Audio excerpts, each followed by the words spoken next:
What would you do if one ordinary morning, in the safest place in your home, you accidentally discovered something that proved the person you trust the most might be planning to erase you from their life completely? Would you confront them? Or would you stay silent and watch everything unfold?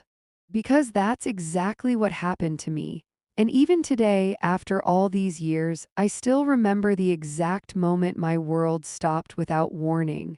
The second that book slipped from my hands and a folded piece of paper landed on the floor.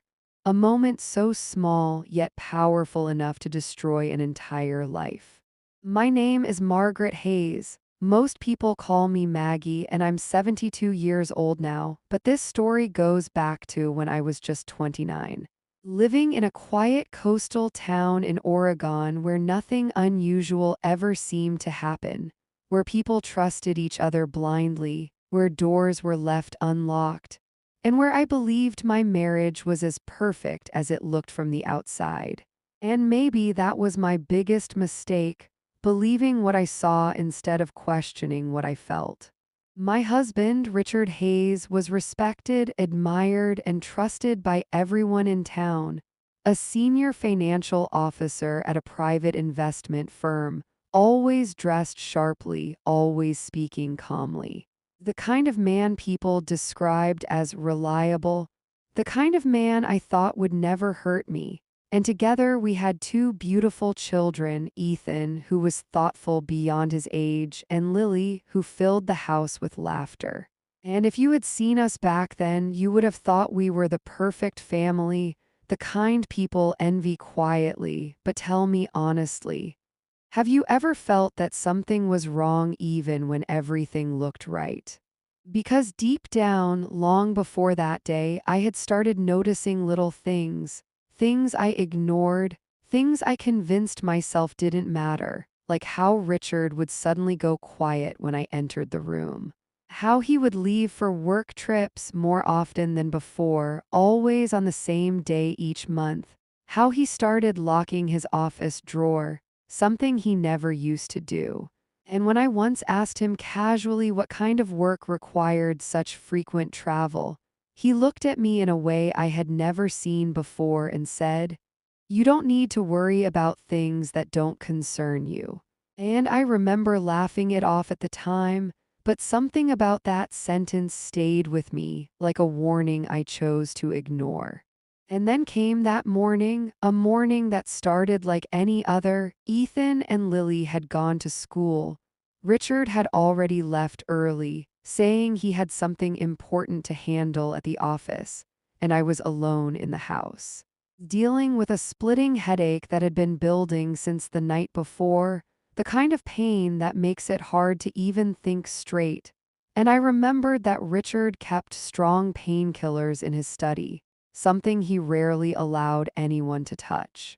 But that day, the pain was stronger than my hesitation, so I walked into his office, telling myself it was just for medicine, nothing more. But isn't it strange how life changes in moments when we're not even looking for answers? The room felt different that day, heavier, quieter, almost like it was hiding something. And as I searched through the drawer, my hands shaking slightly from the pain, I felt dizzy and reached out to steady myself, accidentally knocking a thick old book off the shelf, a Bible that had been in his family for years, something he displayed proudly but never actually read. And as it hit the floor, it opened, and from between its pages slipped a small folded note, landing right in front of me, and for a second I just stared at it, telling myself to put it back, to leave it alone, to pretend I never saw it, because I knew crossing that line might change everything. But something inside me, something I still can't explain, made me pick it up anyway. My hands were trembling as I unfolded it, my heart beating so loudly I could hear it in my ears, and the moment I read those words, everything inside me went silent. The note was short, only a single line, but it felt like it carried the weight of a lifetime. If she finds out, don't hesitate. That was it. No name, no explanation, just that one sentence. And in that moment, 1,000 questions flooded my mind all at once. Who was she? What was she supposed to find out? And why did it sound like a warning or worse, an instruction? I remember sitting down slowly, trying to make sense of it, trying to convince myself it meant something else, something harmless, but deep down, I already knew, I already felt it. That this wasn't just a random note, this was something serious, something dangerous, something connected to Richard in a way I couldn't ignore anymore. I carefully folded the note back exactly as I found it, placed it inside the Bible, and returned everything to its place. Every movement controlled, deliberate, as if one small mistake could expose me. And then I walked out of that room like nothing had happened, but inside, everything had changed. That evening, when Richard came home, I watched him closely for the first time, really watched him. The way he spoke, the way he avoided eye contact, the way he smiled at the children but seemed distant, and I realized something that terrified me more than the note itself. I didn't know this man as well as I thought I did. And right there, in that moment, I made a decision that would change the course of my life forever. I wouldn't confront him, not yet, because if that note meant what I feared it meant, then asking questions could be the most dangerous thing I could do, so instead, I chose to stay silent, to act normal, to become the same trusting wife he believed I was, while secretly uncovering the truth on my own. But what I didn't know back then, what I couldn't even imagine, was that this wasn't just about a hidden secret. It was the beginning of something far worse, something that involved betrayal, deception, and a plan so cold that if I hadn't found that note by accident, I might not be here telling you this story today. And the scariest part, that note was only the first piece of the truth, and what I discovered next made it impossible to turn back. Have you ever tried to act normal when your entire world is quietly falling apart inside you, when you're sitting across from someone, smiling, talking, living your routine, but in your mind, every word they say feels like a lie waiting to be exposed? Because that's exactly how the next few days felt for me after I found that note. And the strangest part was nothing on the outside had changed. Richard still left for work at the same time, still kissed Lily on the forehead, still asked Ethan about school, still sat at the dinner table like the same man I had known for years. But now every small detail felt different, every silence felt heavier, every glance felt like it was hiding something. And I couldn't unsee it anymore. I kept asking myself, was I overthinking this? Was that note even about me? Was I creating fear out of nothing? But then another voice inside me kept whispering, what if you're not wrong? What if you're already too late? So instead of confronting him, I did exactly what I had decided that night. I watched, I listened, I paid attention to everything. The way he locked his drawer every morning before leaving, the way he took certain phone calls outside, lowering his voice as if the walls themselves could betray him, the way he started carrying his briefcase everywhere, even inside the house. And tell me honestly, when someone starts guarding things this carefully, doesn't it make you wonder what they're so afraid of losing? Or who they're afraid of finding out? About a week later, something happened that turned my suspicion into something much harder to ignore, something real, something physical, something I could hold in my hands and not dismiss as imagination. I was ironing one of Richard's suits, preparing it for one of his work trips. The same trips that now felt like pieces of a pattern I was slowly beginning to understand. And as I checked the inside pocket, something crumpled brushed against my fingers, a small receipt folded carelessly, as if he never expected anyone else to find it, and for a second I just stared at it, my heart already racing because deep down, I knew this wasn't going to be something ordinary. I unfolded it slowly, almost afraid of what I might see, and the moment I read it, I felt something inside me drop. It was from a high-end jewelry store in Portland, the kind of place we had never even stepped into together, and the amount. It was more than what Richard gave me for months of household expenses combined, and the item listed a diamond engagement ring. I remember blinking, reading it again, hoping I misunderstood, hoping there was some explanation that would make sense, but there wasn't. Richard had never bought me anything like that, not even close, and suddenly a question hit me so hard it almost felt like a physical blow. If that ring wasn't for me, then who was it for?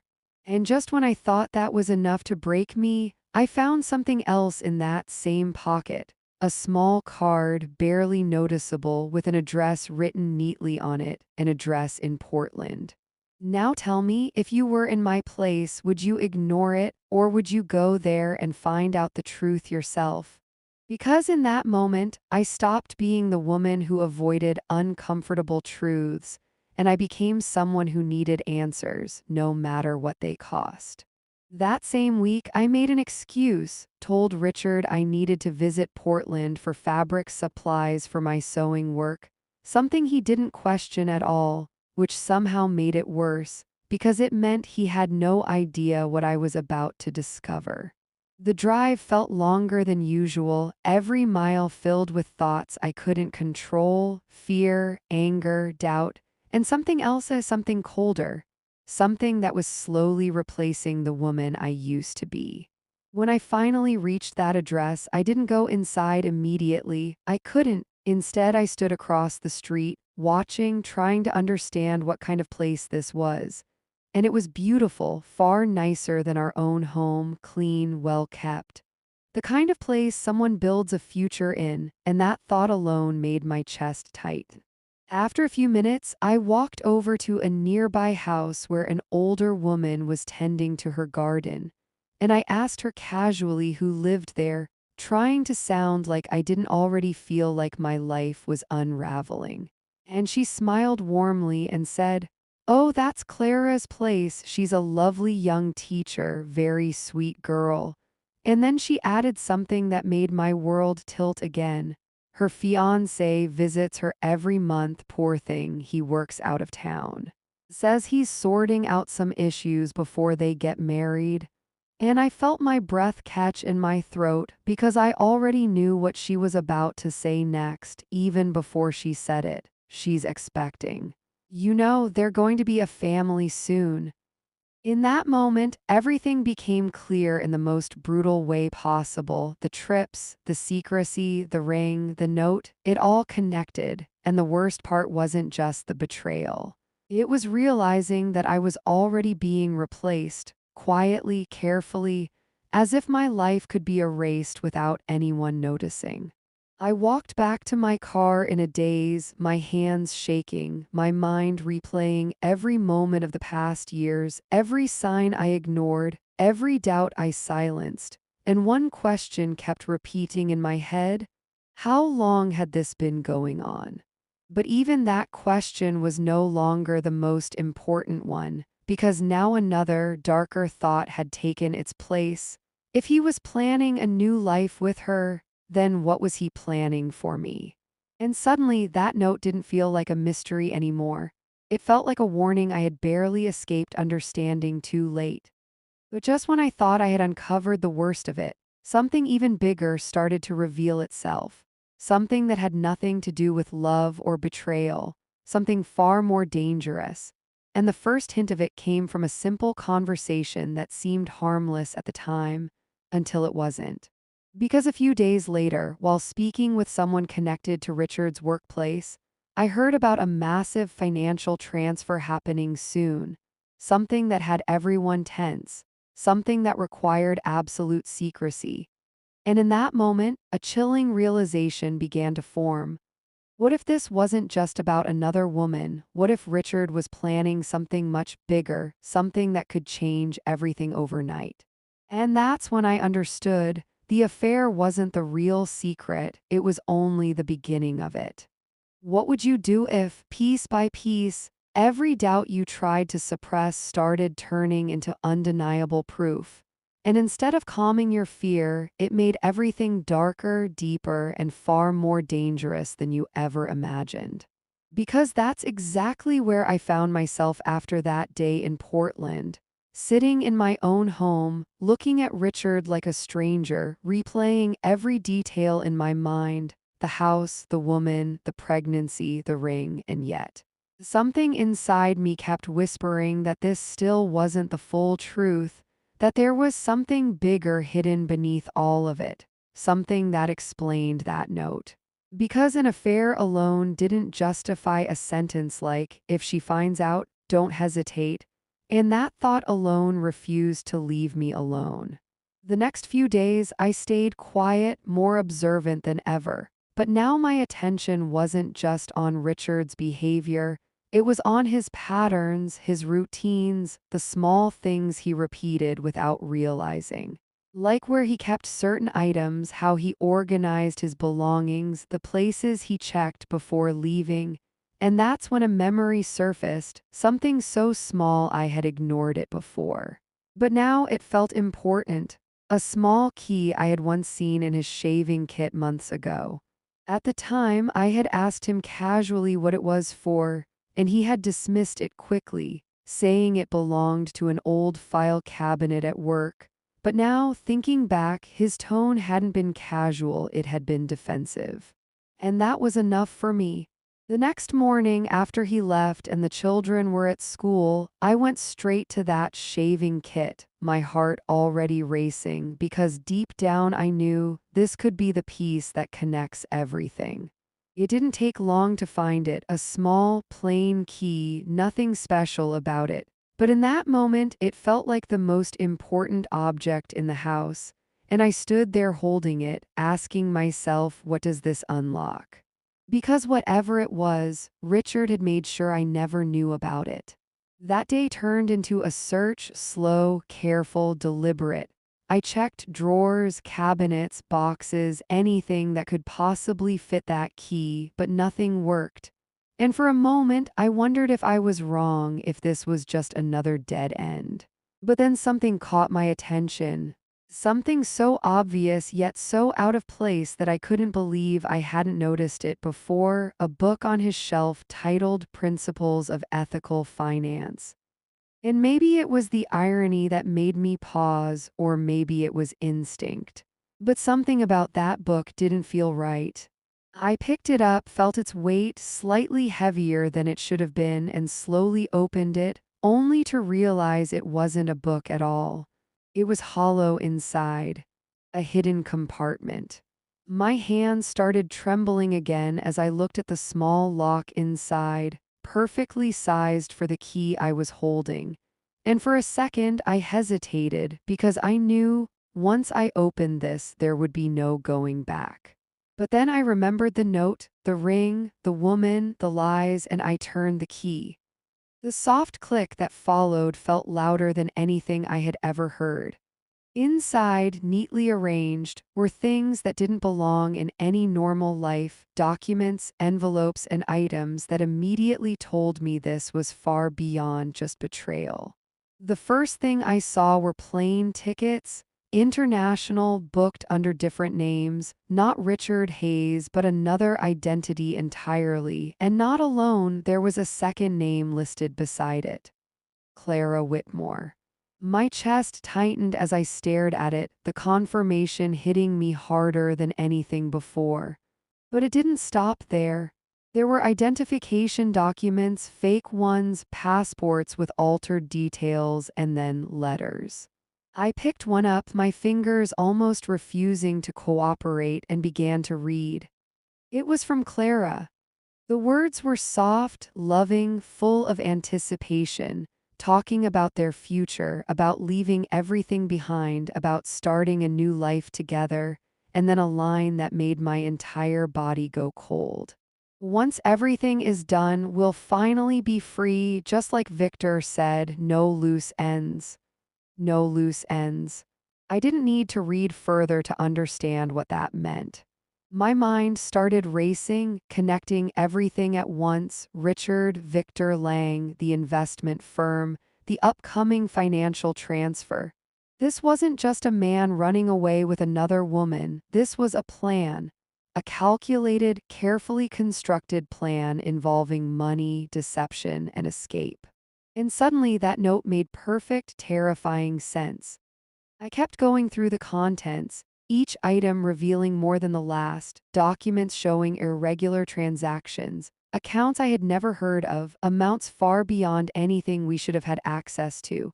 And it became clear that this had been going on for a long time. Small amounts moved quietly over months, maybe years, building up to something much bigger. The final transfer, the one I had heard about, that was their exit.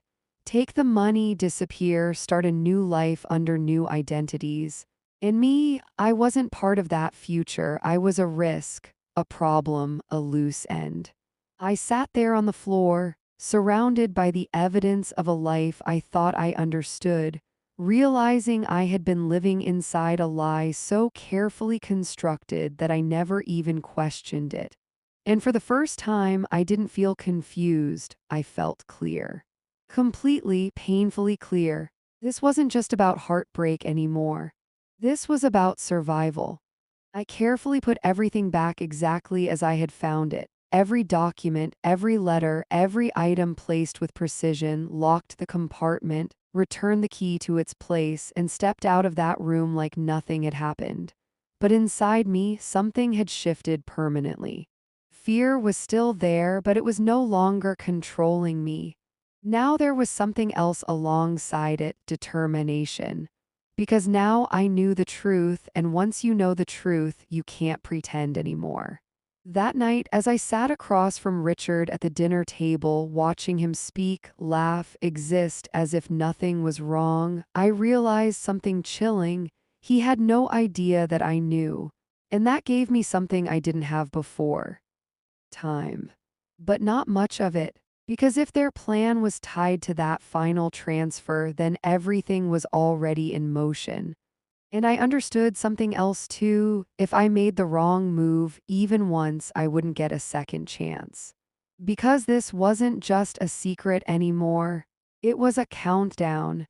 And I had just stepped into a game where the only way to survive was to play it better than the people who created it.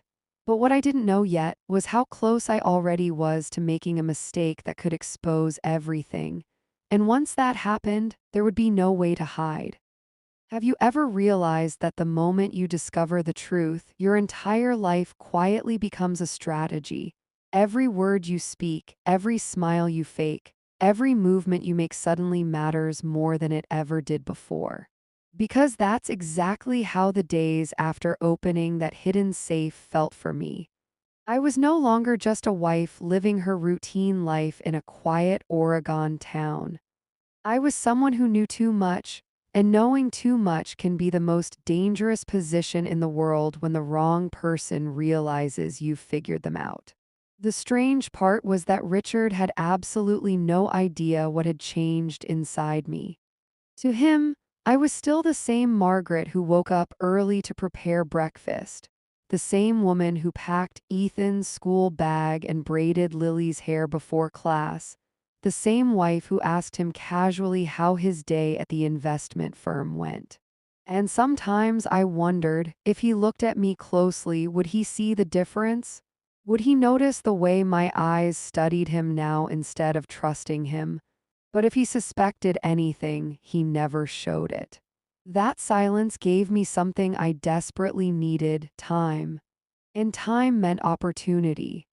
Because the moment I realized Richard and his partner Victor Lang were planning to steal a massive financial transfer and disappear, I understood something else just as clearly.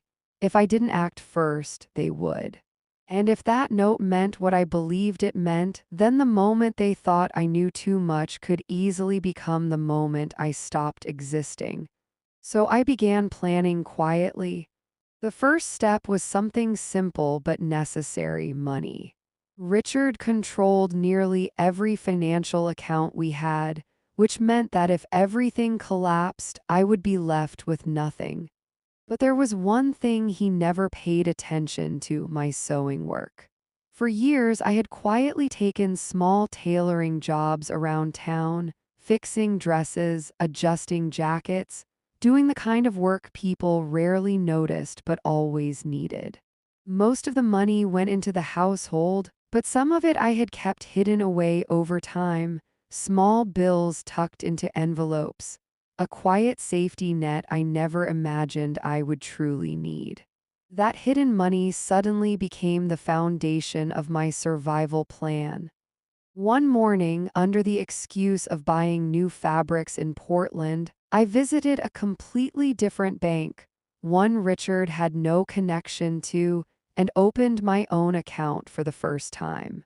Even depositing that modest amount felt strangely empowering, like I had just taken back a small piece of control over my own life. But money alone wasn't enough. If I was going to stop Richard and Victor, I needed proof. Real proof, not just suspicions, not just stories about secret trips and hidden letters. Evidence strong enough that no one could dismiss it as the imagination of a jealous wife. That meant I had to return to his office again and again. Each time I stepped into that room while he was away, my heart pounded so loudly I was convinced someone could hear it from outside.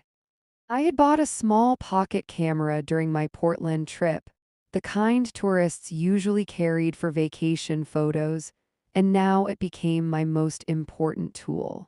Carefully, methodically, I began photographing everything I could find: financial records, account numbers, transaction notes, anything that connected Richard and Victor to the illegal transfers hidden among the firm's legitimate transactions. At first, the documents only hinted at irregularities, small amounts moved between accounts that most people would never notice. But the deeper I looked, the clearer the pattern became. This had been happening for years. Small amounts quietly diverted, carefully disguised so no one would question them. And now everything was building toward something much bigger: the upcoming transfer connected to a new manufacturing expansion project. Hundreds of thousands of dollars moving through the firm in one massive transaction. Their final opportunity, their escape. But even photographs might not be enough. I needed copies. That part required more creativity. Luckily, our town had a small stationery shop run by a friendly man named Mr. Keller, whose daughter happened to be one of Lily's classmates. One afternoon, I walked in carrying a few documents from home: our marriage certificate, the children's birth records, and told him I wanted to surprise Richard with a family memory album. I asked if I could use the copy machine briefly while he helped another customer. He hesitated, but eventually agreed. What he didn't know was that hidden between those harmless papers were several of Richard's financial documents I had quietly taken from his office that morning. Within minutes, I had copies of everything that mattered. The final step of my plan was the most dangerous one: finding someone who could actually stop them. And that meant trusting someone outside our town, because the truth was simple: Richard and Victor were too well connected locally. The sheriff played cards with them. The mayor attended the same charity dinners. Even the judge had once invested through Richard's firm. If I went to anyone here, the warning might reach Richard before the authorities ever did. But there was one person Richard openly disliked: a federal financial investigator who occasionally audited regional firms. Detective Aaron Cole. Richard once called him the kind of man who ruins careers for fun, which, strangely enough, made him sound exactly like the person I needed. Through a quiet conversation with someone who worked near the firm's office, I learned Detective Cole would be visiting Portland within a week for a routine review. That gave me a narrow window. I prepared an envelope filled with the copied documents and the photographs I had taken, along with a short anonymous letter explaining what I believed was happening.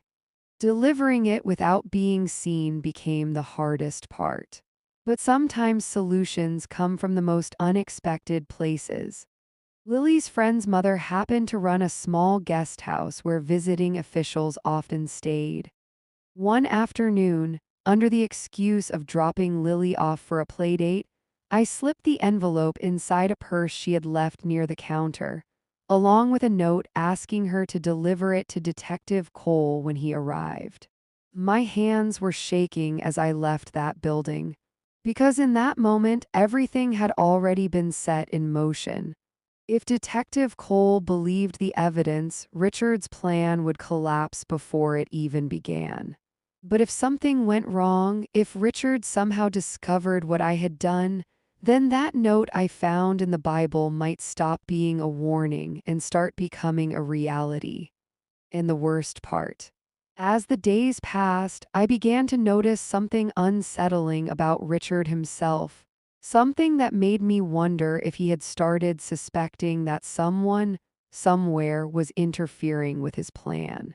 And if that suspicion turned toward me, everything I had worked so carefully to hide could unravel in seconds. If this story gave you chills, you're not ready for what happens next. Make sure you subscribe right now so you don't miss part 2. Part 2 drops tomorrow, and that's where everything starts to get dangerous.